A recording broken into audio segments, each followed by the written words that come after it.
I'm Tracy Sabol. Tonight on EWTN News Nightly, race for the White House. The candidates hit the campaign trail after new polls showed the contest tightening even further.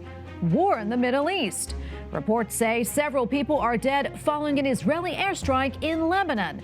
And the U.S. is sending more troops to the region. A high mass. Learn about the Catholic priest in Colorado who sometimes goes to great lengths for prayer. Plus, on the money. Pope Francis gives his definition of someone who is truly wealthy, and it has nothing to do with a bank account. These stories and more tonight. From EWTN, the Global Catholic Network, this is EWTN News Nightly. Thank you for being with us on this Columbus Day. Our top story tonight, it is crunch time in the race for the Oval Office with just 3 weeks until November 5th, Election Day. Vice President Kamala Harris and former President Donald Trump both head to Pennsylvania tonight, which has 19 electoral votes, the most of any swing state, and mail-in voting is already underway. White House correspondent Owen Jensen reports. Owen. That's right, Tracy. Good evening to you. Tonight, they're on opposite ends of the state of Pennsylvania. Harris holding a rally in Erie and Trump holding a town hall in suburban Philadelphia. Both candidates have been making regular appearances in Pennsylvania, where some 7 million people are likely to cast ballots in the upcoming presidential race. The two candidates are zeroing in tonight on each other's mental sharpness.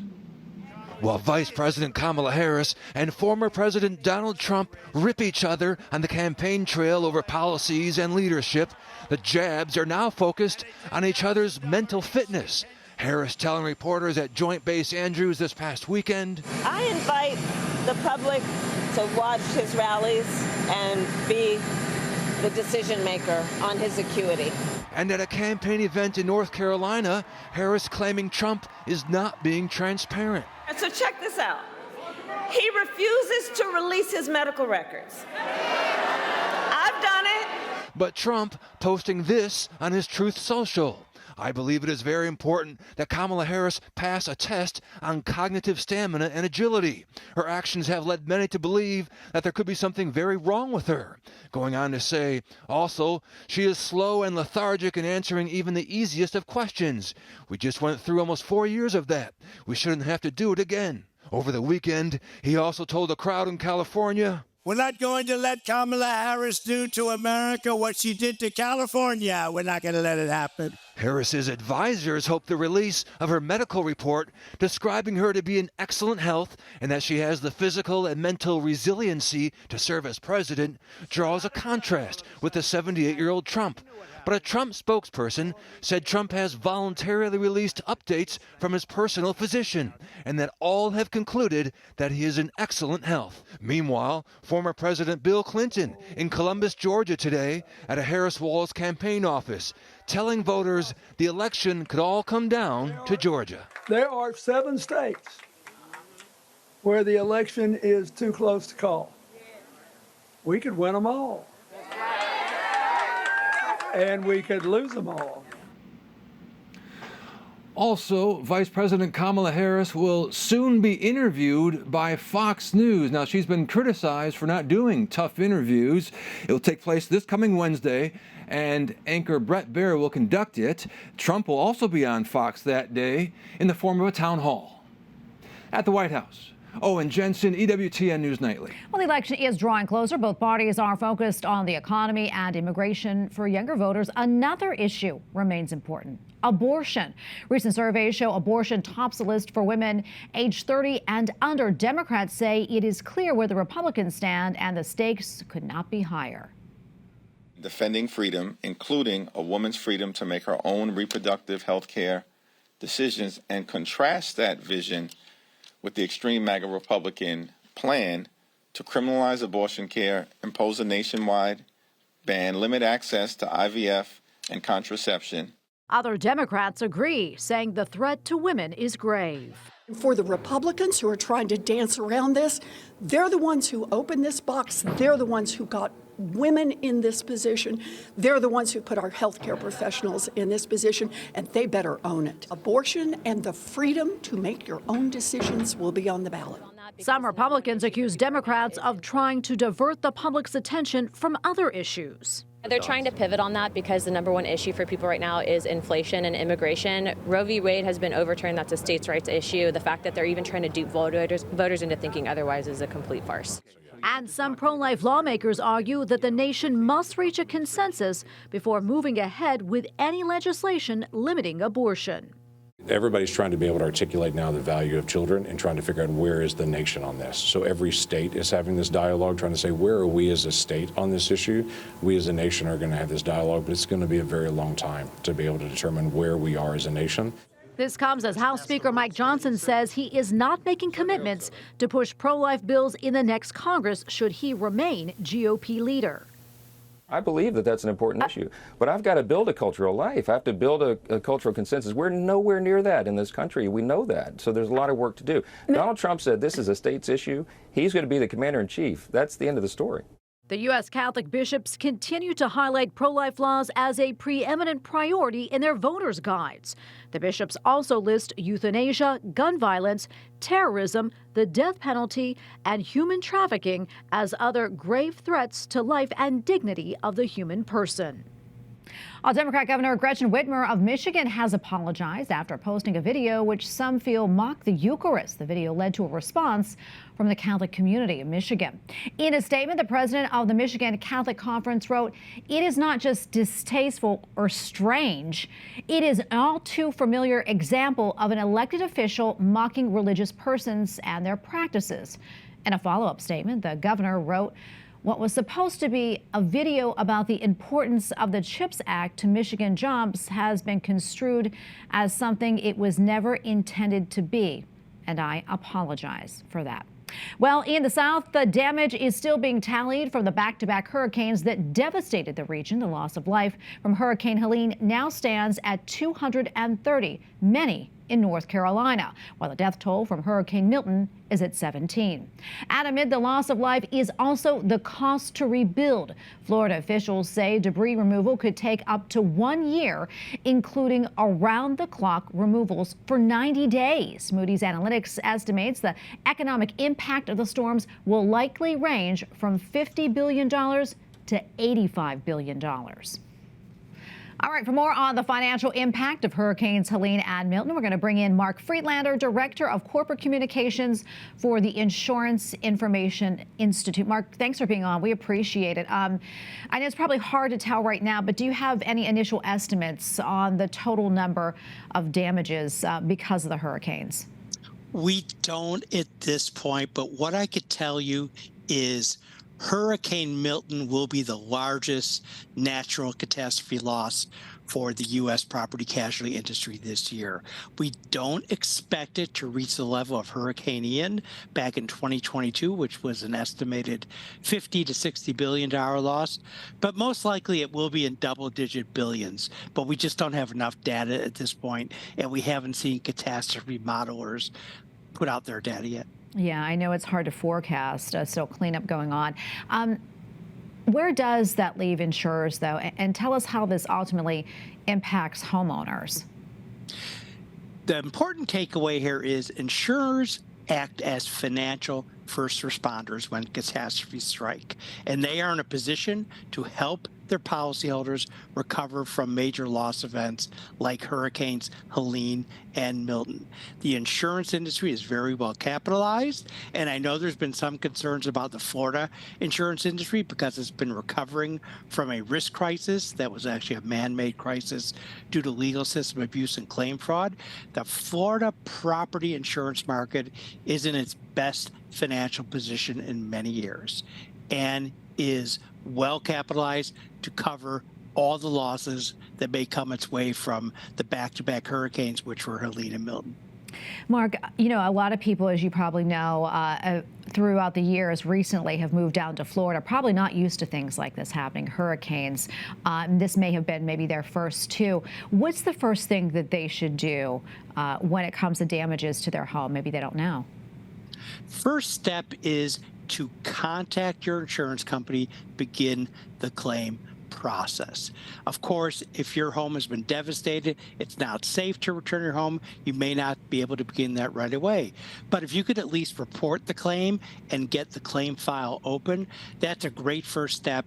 And many insurers today have mobile apps, so they make it really easy for you to start the claim process. You'll eventually need to show photos of the damage.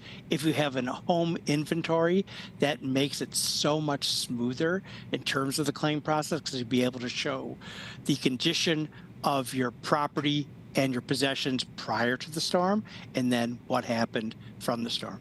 Mark, before I let you go, any other tips for Florida residents during this time?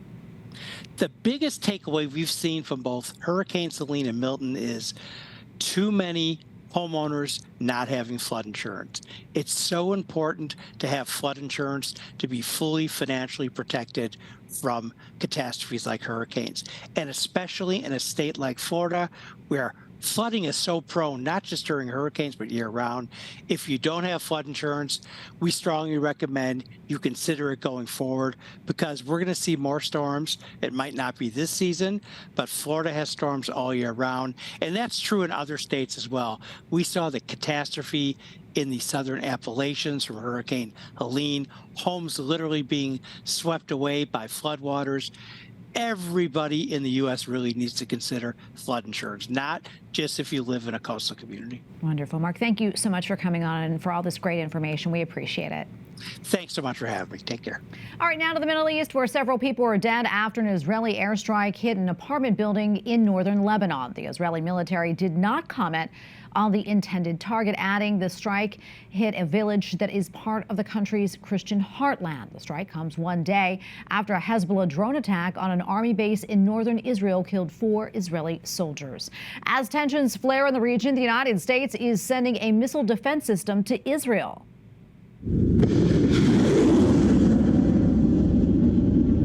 In addition to the new equipment, troops will be sent to help operate it. The Pentagon says the supply of material demonstrates an ironclad commitment to Israel. The systems will bolster Israel's air defenses amid ballistic missile attacks from Iran.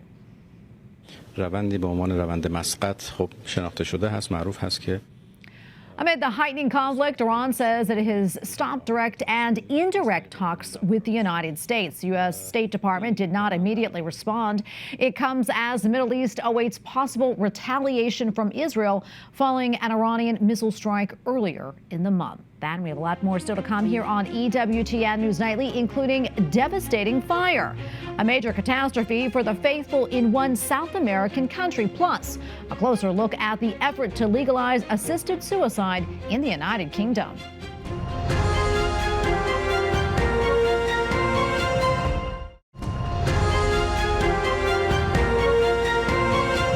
A South American country has lost one of its Catholic historical landmarks in a catastrophic incident.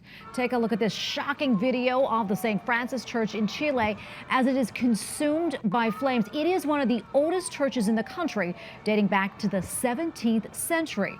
The fire started for unknown reasons, and it quickly spread through the all-wood building. Chile's president says the damage to the church is, quote, a catastrophe for the region. Well, numbers say that there is support from people in England and Wales for legalizing assisted suicide. According to a study released by King's College London, 63% of those surveyed say they favor legalizing euthanasia in the next 5 years. A measure is expected to be introduced this week that would give terminally ill people a choice at the end of their life. Church leaders in the UK are speaking out against the proposal, with Cardinal Vincent Nichols urging the faithful to write to their lawmakers, asking them to vote against passing the bill. For now, assisted suicide is illegal in the UK. And for more, we turn now to Matthew Shellhorn, an anti-euthanasia campaigner based in England. Matthew, great to be with you today. We really appreciate it. What's your take on the findings from King's College London? What are you seeing and hearing? And is there growing support for legalizing assisted suicide there? Well, the polls that are taken, I'm not really sure the basis on which they're representative, because assisted dying, as it's called, was in no way included in the Labour Party's manifesto, and it's just been voted in on a big majority, the party. to form a government. And I suppose, one can pull out a poll on any subject and find a majority in favour of anything if you ask the right questions in the right way, as we know. But in terms of parliamentary democracy, as you just said, the bill is being introduced on Wednesday into the House of Commons under a procedure that an individual MP is entitled to follow, which is called a private member's bill, which entitles an individual MP to introduce a bill and have it proceed through Parliament. But it's certainly not been voted on in the United Kingdom, and certainly doesn't have any mandate. Yeah, and as we mentioned, church leaders are speaking against this proposal. What have they been saying? What have you been hearing? Well, it's true. So Cardinal Vincent Nichols has spoken out several times on this. He's written pastoral letters asking us to pray and to lobby our MPs. And also he's appeared on the BBC recently with a very eloquent appeal. One of the interesting phrases is, of course, he called it a slippery slope, which so many of these types of issues are, and said to be careful what you wish for. The problem with all of that is that the moral authority of the church in secular society is at an all-time low, and not only that, the arguments are not merely theological. So to the layman, theological arguments are not necessarily the right. Don't really strike the right tone necessarily, and the arguments might be much more powerful just speaking sociologically, because of course it's going to introduce massive changes into the fabric of society. Absolutely. I know previous attempts to legalize euthanasia failed in the UK, most recently in 2015. What do you think makes this time different, possibly? Well, it is right. It's one of those issues that keeps coming up every now and again. People will say, well, this debate hasn't been properly had and we need to have it all over again.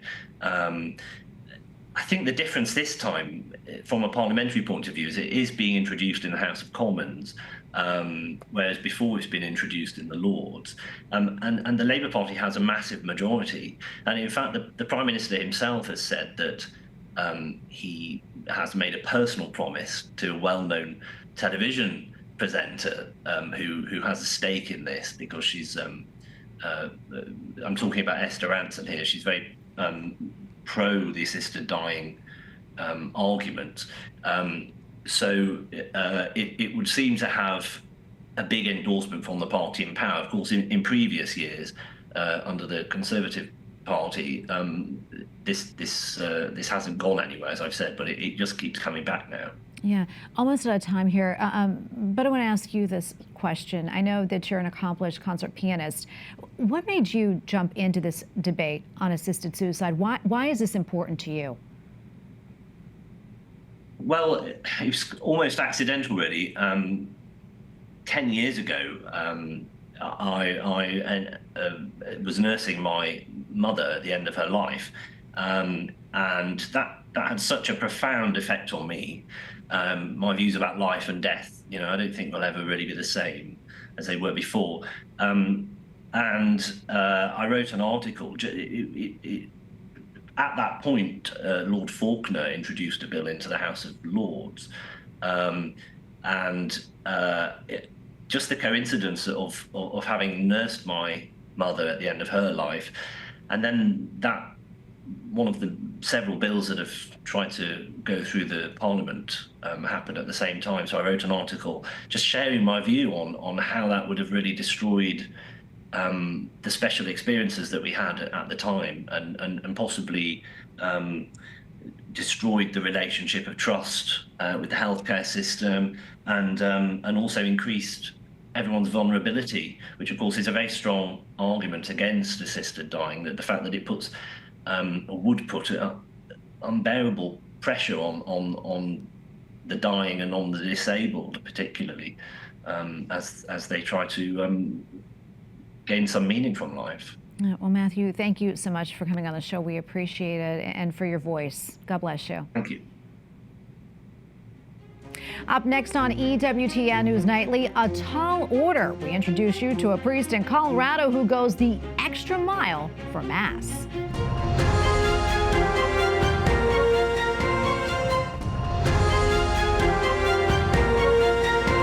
Pope Francis reminds the faithful that true wealth comes from knowing that we are loved by God. Rischiare che? Non ha voluto rischiare l'amore. During a Sunday talk at the Vatican, the Holy Father stressed that we too often believe that material goods will bring us happiness and meaning. Pope Francis added that true wealth lies not in the good of this world, but in being loved by God and learning love like Him.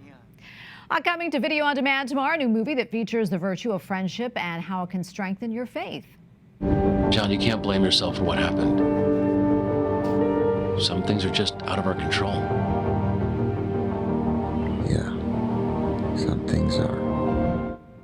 Grace by Night is the story of John Ames, who experiences great personal tragedy and questions his faith in God and the purpose of his life.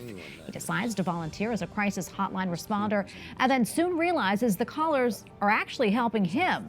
The story of hope is directed by Nathan Leon, an EWTN team member, and his big screen debut will be released tomorrow. Congratulations to him. That's October 15th, of course, and you can learn more at gracebynightmovie.com. The movie will also be available on EWTN in the coming months. Wonderful. All right, we'll tune in tomorrow as EWTN broadcasts the Napa Institute's Eucharistic procession through downtown Manhattan.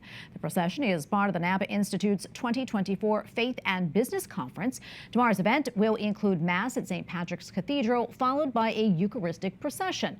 As you can see, last year's events drew hundreds of people, and you can watch the event unfold beginning with Mass at 4 p.m. Eastern right here on EWTN. And finally tonight, with strength and courage, a Catholic priest from Colorado makes sure that for some of his masses, he is a peak performer. Father John Nepple of the Archdiocese of Denver has celebrated Mass at the top of all 54 mountains in the state that reach at least 14,000 feet. He says that helping people to climb physically has also made a path to help them reach spiritual heights in Christ. Father Nepple describes his experience as, quote, the greatest gift and privilege of my whole life. That is absolutely incredible. And we thank you for watching tonight. Remember, you can follow us on social media, Facebook, X, and Instagram at EWTN News Nightly. I'm Tracy Sabol. Good night and God bless.